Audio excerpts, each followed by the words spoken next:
الحمد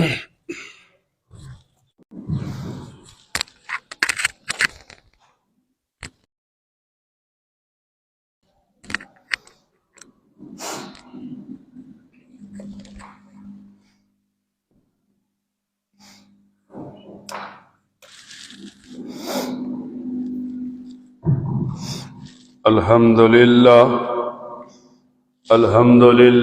وكفى وسلام على عباده الذين اصطفى خصوصا على سيد الرسل وخاتم الأنبياء. أما بعد فأعوذ بالله من الشيطان الرجيم. بسم الله الرحمن الرحيم.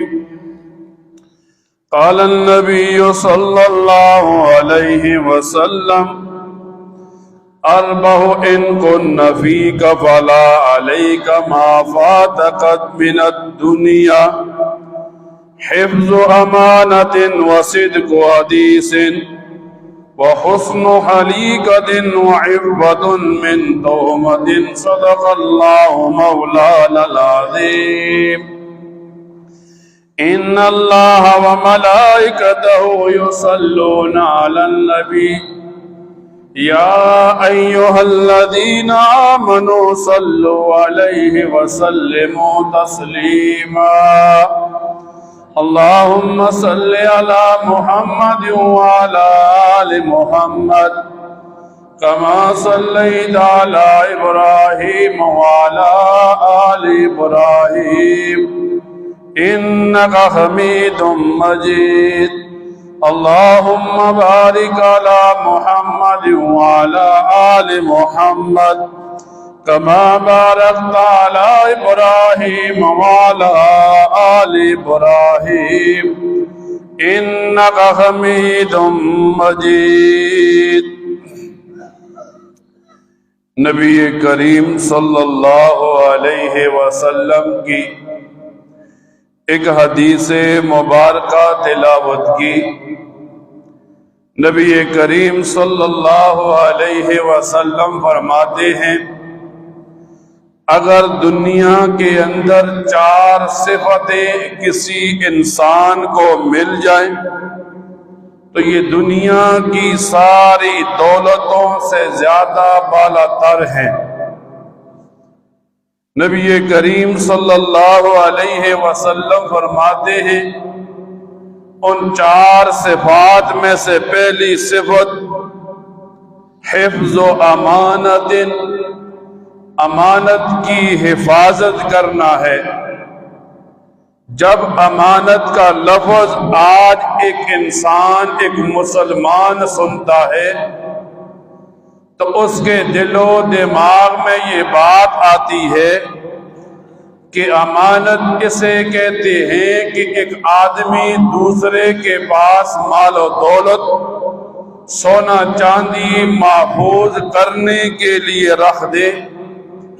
لوگ سمجھتے ہیں اس ہی کو امانت کہتے ہیں، حالانکہ کتابوں میں یوں آتا ہے ایک آدمی کسی مجلس میں تھا، کسی میٹنگ میں تھا، کسی مشورے میں تھا. وہاں اس مجلس میں جتنی باتیں ہوئیں یہ ساری باتیں بھی اس بندے کے پاس امانت ہیں. ایک مسلمان نے دوسرے مسلمان سے کوئی مشورہ طلب کیا، یہ مشورہ بھی امانت کے زمرے میں آتا ہے. ایک مسلمان نے دوسرے مسلمان کو اپنی کوئی راز کی بات بتائی، یہ راز کی بات بھی اگلے مسلمان کے پاس امانت ہے. دنیا کے اندر ایک مسلمان زندگی گزار رہا ہے، ایک معاشرے میں رہتا ہے. کسی کی اچھی خبر ملے یا بری خبر ملے، اس خبر کو اپنے پاس محفوظ کر لینا امانت کے زمرے میں آتا ہے.